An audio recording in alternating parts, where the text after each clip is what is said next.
We got Arnold Allen. I believe he's on an 11-fight win streak going against Calvin Kattar. Allen right now, I think I'm seeing at minus 125. So they officially flipped the line from Kattar to Allen now. I know you guys are trying to get ahead of that Arnold Allen line for the past week, and I put the kibosh on it because I'm on Calvin Kattar. But before I make my case, I'm actually going to pivot to our guest Max here to kick us off for this main event of the evening. Yeah, so I've seen a lot of love for Allen online this week, and like you said, the odds have flipped, which is why I think we are getting a great number on Calvin Kattar here. I have a unit and a half on him at plus 105. He's so good. He gets hit a lot, but his striking, his elbows is so crisp. He loves to attack the calf and throw straight and jabs at distance, and then when he gets close, switches it up to those really knifing elbows. He has the height and reach advantage here. His chin also is so good that I don't think Arnold Allen can just run through it the way he did with Dan Hooker. And it allows him to take shots and throw double the power back. His volume's great, and his cardio to me is a big plus. He has 5 round experience and used his cardio as an advantage in those fights. He's pushing pace and he's pressuring guys. I'm not taking away anything from Arnold Allen. He's an outstanding fighter, and he's 18-1 in this spot for a reason. His grappling, especially his wrestling, is a plus, plus, plus. I love it, and I think he's going to be a contender for a very long time and might be a champion one day. But I think this is the fight that he gets hit with where he loses this, realizes the adjustments he has to make, and it makes him a way better fighter. He throws hard, and he has fast hands. I don't love his fight against Yusuf, whose chin is absolutely dusted, in my opinion. He landed big once and knocked him down, but he couldn't finish him. Allen's footwork, on the other hand, is outstanding, but I don't know if he can be on his bike while getting pressured by a guy like Calvin Kattar for a full 5 rounds rather than 3. Again, he's a huge 145er, but he doesn't really use that physicality and strength to his advantage because he likes to fight off the back foot unless he's going for grappling. I'm happy at a dog odd to take the guy with 5 round experience, better volume, and better boxing and elbows. So I'm on Kattar here, and I may end up adding another half unit, making it 2 if it gets up to plus 120 or so. I think he's 55-60% here. Yeah, I mean, I love it. I'm going to jump in because I'm on the same side as Max. Then we'll let the two Arnold Allen conspiracy theorists jump in here after me. But Calvin Kattar, just such a complete fighter. And this line, if the judges gave the decision over Josh Emmett to Calvin Kattar, we'd be having a completely different conversation, which I think every single one of us in here can agree that we think that Calvin Kattar won that fight. I know I was surprised that Josh Emmett got the nod on those scorecards. Dan, I think you were surprised too at the time with that decision, but Calvin Kattar Initially, is just initially, Calvin Kattar is just no other way to say it. He's a dude, right? We saw what he did to Giga Chikadze after getting absolutely beat down by Max Holloway. He came out there in a 5-rounder and he won 4 out of the 5 rounds, I believe, and just absolutely dominated a guy that we really haven't seen get dominated before. He's the guy that the UFC wants to test these young guys against, right? I mean, we kind of saw it against Max Holloway that he's not ready for the upper echelon of the division, which at 34 years old, it puts him in a tough position, right? So all he can do really is face these young guys like Allen and beat them and kind of be undeniable. And I think that's exactly what his MO here is in this spot. With Calvin Kattar, you know what we're going to get, right? We're going to get someone who's going to be there all 5 rounds, who's not going to get put away, who is going to stuff a majority of your takedowns. He is going to get within range and hit elbows on you. He's going to stay at distance. He's going to get jabs off on you and land combinations and outpoint you on the scorecards.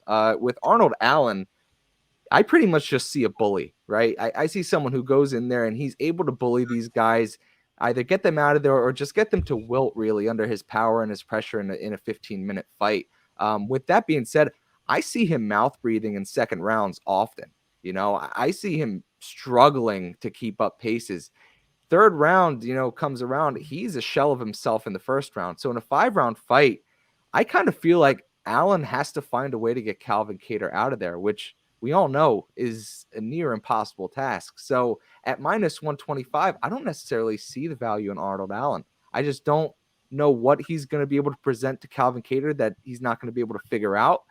We saw Kattar deal with the power of Josh Emmett. I'm not ready to say that Arnold Allen has more power than Josh Emmett as well. It does help his case that he's a southpaw, I believe. So that may, help aid him a little bit in the striking exchanges. But other than that, I don't really see him having great takedowns where he's going to be able to sink them in deep on someone like Calvin Kattar, who I think boasts like a 90% takedown defense. And, if this does stretch into the later rounds, I don't see a way Arnold Allen outpoints Calvin Kattar in rounds 4 and 5. So it's got to be early domination from Arnold Allen for any chance of a win here, I think, which as a favorite, you don't really want that to be your only path. Yeah, no, I mean, man, if there's one thing about Calvin Kattar, man, he is such a dog. Just his boxing is just so incredibly crisp. It's got to be some of the best in the division. And I'll always have love for Calvin Kattar, man. I mean, he's a part of probably my best bet of 2022. His win as an underdog versus Giga Chikadze. Absolutely steamrolled 50-45. And, I hear what you guys are saying, Calvin Kattar, he's so complete. But, like, the way that I see it, man, like, if you're talking about a complete UFC fighter, you're talking about a guy that's going to wrestle, that's going to grapple, that's going to take this to the mat, that's going to look for submissions. And quite frankly, Calvin Kattar is one-dimensional, and that's just how it is. That's how it is. He wants to keep this on the feet. He wants to stand. He wants to strike, and that's just what it's going to be.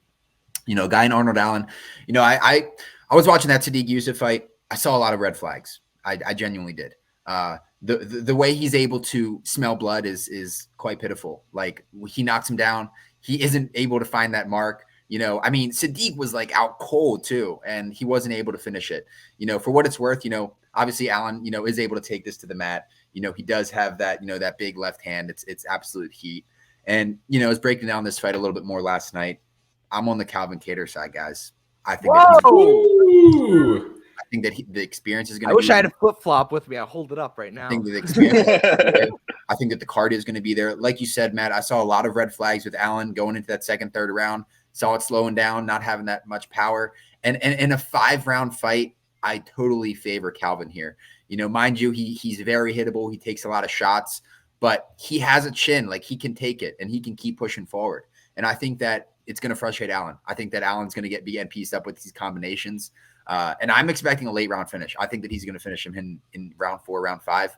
I just see a world where Allen's going into that, coming off the stool, going into round 4, just poor body language. I just, you see it in these 3-round fights, and we all know these 5-round fights are a completely different game. And for that reason, in a 5-round fight, I like Calvin Kattar at these odds. Not going to touch it yet. Like I mentioned earlier in the week, it flip-flopped. I was like, you know what?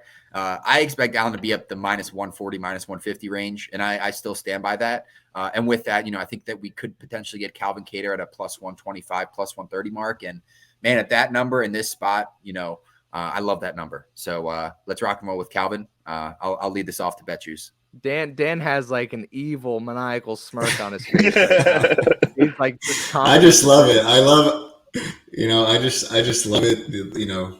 Kev, you were so, I'm kind of a bit of a head scratcher, man. I can appreciate the breakdown. I love Calvin Kattar, man. I had him against Josh Emmett, but like I said, when I rewatched that fight, I can absolutely see why they were giving that to Emmett. Kattar just takes too much damage, and it hurts him. He has solid power, he has crisp boxing, but the guy, unfortunately, just has shit defense. You're talking about a guy who's absorbed like 700-800 strikes in his last 4 fights. Like, that's insane. And you got to. It begs the question. Where's the regression there? At what point will his chin not start holding up? We asked the same question about Max Holloway, and he somehow survived Volkanovski that last. But we're also seeing Max. I think in his last few fights, well, certainly his last fight, just kind of a shell of himself. It seems like those wars are catching up to him a little bit. We'll see in his next fight. Nothing announced yet, but I think the other thing too is that we never really saw Dan Hooker get finished like that either, right? I mean, he had been a guy that had been, he was in a 5-round war with Dustin Poirier, taking his best shots, and Arnold Allen. Yeah, sorry, what? Mike. Yeah, he lost to Michael Chandler for sure. But I mean, again, that was that one blemish. But I think Chandler hits like a fucking truck, and it's like, I just think that it seems as though that Arnold Allen is going to be the more well-rounded guy here. I mean, again, I can tell you from experience, Arnold Allen has been training at TriStar for years now, and I've never had a chance to train with him directly, but I know a lot of guys that have, and his wrestling is very good. People sleep on his wrestling. People think that he's a striker, and that he is to a certain extent. I mean, boxing is definitely going to be his one approach to how he pulls something out of his bag of tricks here, guys. I think he's going to be able to bully Kattar a little bit in there. I think he'll be able to push him up against the fence. We're not going to see the same approach against that we did against Dan Hooker, because I think Hooker is a bit of a slow starter, and I think Allen knew that, and that's why he blitzed him super early. But what I like about Allen is that I know a lot of people shit on his kind of killer instinct, but that fight against Sadiq Youssef, he was out for over a year. So I chalk that up to a bit of ring rust. Maybe just wanted to play it safe, get the W. It was a high stakes contender fight that a win there would project him into that fight with Hooker. So I can see why he maybe playing a bit conservative. I agree that he looked a little bit gassed, but nothing that would scare me, I think, here. And again, I think it just comes down to the fact that Kattar is going to be able to, he's going to be able to give it. But I think for him, if he just starts taking shot after shot after shot, it's going to look bad. And I don't think that he's going to be able to finish Allen in there. I'll be very surprised if he does. I know a lot of people are saying that Allen's a bit kind of untested, but this guy has been training with top tier guys for years now. I mean, you don't get an 11 fights in a row, 11 fight winning streak, something like that in the UFC without having some solid skills. And I think this line flip is a bit of a fugazi. I think a lot of people are going to see this plus money on Calvin Kattar and eat it all up, and we're going to come kind of fight time and see Arnold Allen is a real contender in this division, guys. Kattar is solid. I was very high on Kattar in that leading up to that fight against Emmett. I cashed Kattar against Giga. I thought that was a great spot for him, but Giga's very one-dimensional. So I think Allen, for him to win here, he's going to have to mix it up a bit. I think he absolutely has all the tools to do that. I can absolutely see him. And on the feet, Allen has some crisp boxing, sharp jab, and I think from a fight IQ standpoint, I actually give him the edge here. Kattar is just too, he's too willing to engage in those wars that has lost him fights in the past. So well, I'm going to be on the Allen side. I like that I like that I'm away from the masses here and out on an island. You see, so, it flipped because I was away from the masses against you two. But I think it's hard to judge fight IQ when you're always winning fights, right? Like when you're like in Arnold Allen's position, I think the fight IQ comes out when you're facing adversity. I think it's fair to say that. So it's more about your approach to the fight, right? I mean he approached that Hooker fight exactly how he should have. But are you saying his fight IQ versus Dan Hooker was good? Because he got himself clipped bad on the rush. I wanted to make that point. I mean, listen, that shows poor IQ, and that's round one. Well, no, because Hooker is a known slow starter. Hooker is a known slow starter, and he blitzed him early, and he knew that he could take Hooker's shot. Hooker is not a one punch KO guy, and I think he just had confidence in his chin, confidence in his ability to overwhelm Hooker, and it worked. So I don't know. For me, that's the game plan. I don't know if it was confidence or immaturity, if I'm being completely honest. I thought that Hooker fight honestly gave me a lot of red flags about Arnold, as weird as it sounds, because he did dominate. Hooker, it was his first time cutting down to 145, so his durability was just shot. I don't put that on Arnold Allen at all, if I'm being honest. That's why he's blitzing him early. For sure, because he knows But he's also blitzing him early with his head completely high in the air, and the only strike that Hooker really threw put him down. And you got to realize if you blitz in against Calvin Kattar like that, you're going to get an elbow and you're going to be asleep. Listen, I think what we've seen Kattar win has been against guys that have been try to put him away and haven't been able to. And I think it's one of these scenarios where I feel like it's going to be a close one. That's for sure. I love the over here. I just think Arnold Allen has a little bit more to prove here, and I feel like again, like I said, the plus money on Kattar looks very attractive. I saw that. I was like, oh shit, it's a good spot. It made me almost want to bet Kattar, but I'm sticking to my guns here. Give me the TriStar guy out of Montreal. Allen is a transplant Of course. Montreal fighter here, and I got to rep my guy. You know what, Dan? It's funny because this fight reminded me of Gamrot versus Dariush, maybe because the wound is still fresh. And you saying because he's a TriStar guy, me saying because Gamrot's a Polish guy. It's all a bit too familiar. You see the plus money on Dariush. You think one way, so you must think the other. So same thing here. Who was the grappling advantage here? Who was the grappling advantage? That's my question. Yeah, Allen. Okay. Offensively, Allen. In the first 2 rounds, Allen.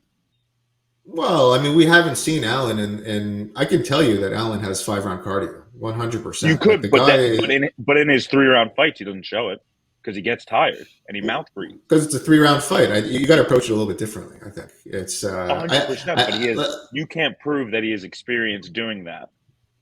Well, again, I know a lot of people. Cardio in the gym and cardio in the fight are different. Yeah, no, for sure, right there. Again, for Allen to win, he needs to not engage Allen. Turn this into war. But even at that, I think if it goes there, I think Allen still has what it takes to win. I really do.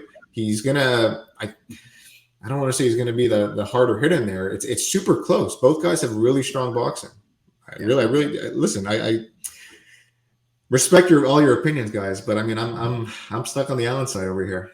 It's funny coming into this fight in this episode. I thought I was going to be the one on the defensive for my stand on this. I didn't expect to be on the offensive. So kudos to you with your defensive posture, Dan. Look, and Arnold Allen, he's 28 years old. So look, for the record, man, I have a lot of high hopes for Arnold Allen in his career in the UFC. But this is a very tough test in a 5-round fight as well. Look, if we're talking about a 3-round fight here, I'm probably leaning the Allen side. But I think in a 5-round fight, it tremendously favors the Calvin Kattar side. And look, he has absorbed a lot of damage. Of course, out of those 700-800 strikes that you mentioned, 400 of those was from Max Holloway just about 2 years ago. So, look, it's going to be an all-out war, guys. I think that we're going to see an action-packed main event. I don't see much timidness in this fight. I have a slight hesitation that with Arnold Allen's his shiftiness, the way he's able to move around the octagon, that it might frustrate Calvin. But I just think towards the end of that second, third round, I think that we're going to see Calvin get in that groove and just take over this fight. I do expect Allen to win round 1. So I may even wait until, we get a better line on Calvin, but I probably won't take a chance there just because we're already getting Calvin at plus odds. So let's rock and roll, baby. What a great main event. Let's be real. There's a reason the probability of the lines is 55% and nothing bigger than that because This fight is so close. Yeah. It's a banger. It's a great fight. Such a banger.